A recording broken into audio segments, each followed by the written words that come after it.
Saya itu pernah kalah debat sama santri seumur-umur itu satu. Gus, jenengan sama saya itu masuknya surga cepat saya. Kenapa? Kata Rasulullah, man salaka thariqan yaltamisu fihi ilman sahalallahu lahu thariqan ilal jannah. Itu yang masuk surga itu yang masih mencari-cari. Kalau jenengan sudah ketemu itu enggak masuk hadis itu. Wah, kurang ajar betul itu orang itu. Jadi itu syaratnya harus masih mencari. Kalau sudah ketemu itu enggak masuk hadis itu karena sudah ada yaltamisu fihi ilman. Ini saya ijazahkan kepada Gus-Gus yang muda. Saya ngijazahi Mbak Idris nggak berani. Tak ijazahkan ini sama Gus Aziz. Mbah Hamid dulu masyhurnya itu supaya orang-orang tua ini yaltamisu fi ilman. Itu yang orang-orang sepuh itu kalau sowan beliau disuruh ngapalkan Quran. Ada yang 2 tahun mati, 4 tahun mati. Sementing kata beliau, kata Mbah Hamid sini, sementing kowe nuju golek ilmu cung. Termasuk Pak De Bukhari yang orang Lasem itu juga ngapalkan Quran. Ada yang 6 juz mati, 9 juz. Karena Mbah Hamid ingin semua orang itu yaltamisu fihi ilman, bahwa dalam kehidupan ini mencari-cari apa? Ilmu. Meskipun beliau tahu secara teori nggak sampai umurnya.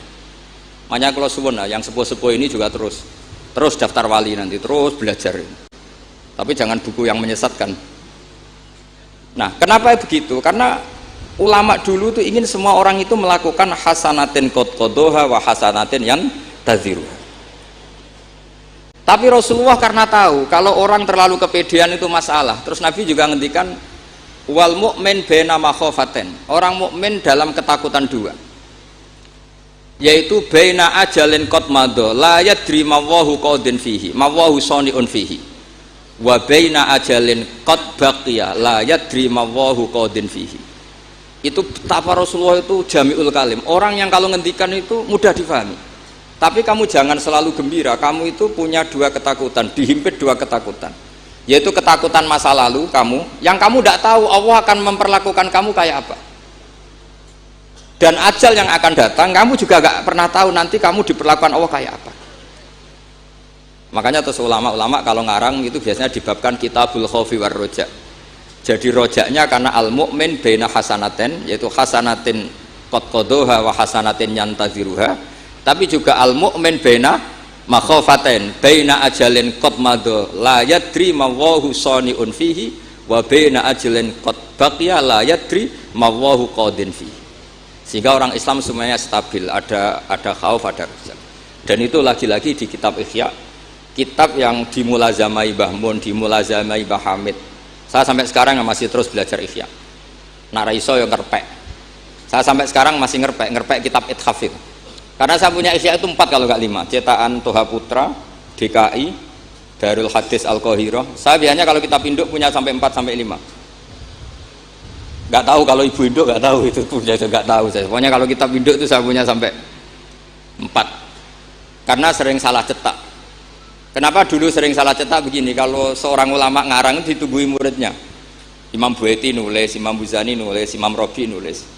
Mungkin karena Imam Syafi'i ngendikan misalnya yas tasfid, mungkin yang satu nulis pakai shin, yang satu nulis pakai sod. Sehingga kitab sekecil takrib itu ada wafi nusotin nggak ada.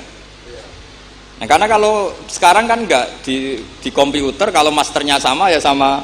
Terus kalau dulu nggak, wafi ba'din nusah nggak ada, wafi nusotin nggak ada, karena muridnya beda. Problemnya ya nanti kalau muridnya pas geloyor ya nggak karu-karuan. Makanya ada sanad, salah petik itu jadi mati. Ada santri yang nggak pati ngalim, kitabnya dia itu hayatun sauda dawaun min kulida. Jadi kelebihan titik. Akhirnya dia cari ular hitam, hayat itu mana nih ular, sauda itu hitam, dawaun min kulida, penyembuh dari segala penyakit. Karena kitabnya pakai titik 2, dia cari ular hitam. Kebetulan itu kobra. Ya dipatok mati. Ya sembuh betul, tidak sakit lagi. Ya, ya dia kitabnya dia itu hayatun sauda. Padahal yang benar itu habbatun sauda. Jadi kalau salah titik itu resikonya seperti itu. Jadi habbatun sauda, kitabnya dia hayatun sauda. Nah berikutnya ini mungkin yang terakhir, ini trik jadi wali. Yang mintorikil ilm, seorang lagi mintorikil ilm. Banyak kitab menjelaskan bahwa Abu Yazid Al-Bustami itu tanya, ya Allah, orang sehebat saya itu siapa? Karena beliau itu ahli ibadah. Sama Allah dijawab, oleh hatif ya tentu. Kamu tidak usah tanya caranya Allah jawab gimana. Tidak wali itu tetap nggak bisa tuh. Jadi wali dulu nanti tahu sendiri. Ditunjukin temannya yang pinggirnya itu loh, teman kamu yang tidur. Kenapa ya Allah? Ini orang sama saya husnudzon, tahu bahwa saya ini baik sekali, makanya ditinggal tidur. Kalau kamu ibadah terus, jadi ada gimananya gitu sama saya. Jadi, kamu jadi wali yang jalur itu aja, yang apa? Ya husnudzon itu. Sampai di Ihya itu ada makalah begini. Suatu saat zaman kalau sudah rusak, itu hatta yakuna ahsana a'malihim an-naum. Sehingga ngamal terbaik mereka itu tidur. Kenapa demikian? Saya pernah belajar juga sama bapak. Kalau bapak guyon tuh gini, kan di Hikam itu ada makalah gini. Manusia itu siapa? Kata Hikam, man kanat mahasinuhu masawiyah. Manusia itu orang yang kalau baik saja buruk, apalagi pas buruk. Jadi manusia itu man kanat mahasinuhu masawiyah. Fakaifa la takunu masawihi masawiyah. Manusia itu orang pas baik saja buruk, apalagi pas buruk. Terus tak tanya bapak, kalau niku pak imam masjid sing istiqomah, ya apa istiqomah? Tapi ono kemungkinan yen ra ikhlas nak dimami wong liya. Sama sih itu. Imam masjid ning desa-desa itu istiqomah, kadang niate ben gak kena wong liya. Sehingga banyak sehingga banyak alumni yang ngantri itu gak jadi imam karena sampai watuk, sampai pelo ora fase tetep mau digenti. Dalile saking istiqomah. Tapi kita kan ndak tahu mergo ditindah wong liya apa enggak kan ndak pernah tahu. Jadi manusia itu mangkanat mahasinuhu masawiyah fakaifa la takunu masawihi masawiyah. Nah begitu juga misalnya orang alim, saya ini kata orang banyak itu alim, baik kan? Tapi akhirnya nggak sopan. Saya di atas Gus Zofur, di atas Gus Ali ini kan nggak sopan. Makanya tak jamin ini nggak lama-lama, karena nggak sopan tuh nggak boleh lama-lama gitu. Jadi orang itu apapun baiknya itu pasti ada sisi.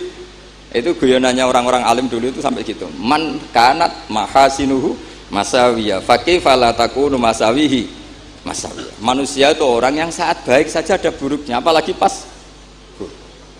Coba kamu fikir itu bagus karena ngeringankan hisab. Tapi ono tangga lara ora iso nulung, ono wong macam-macam ora iso nulung. Padahal fikir itu bagus.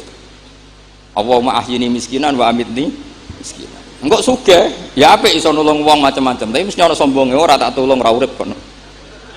Terus sampean takok, "Lah carane piye, Gus?" Ngaku ora gurumu kok takoki. Tapi ini mau cerita.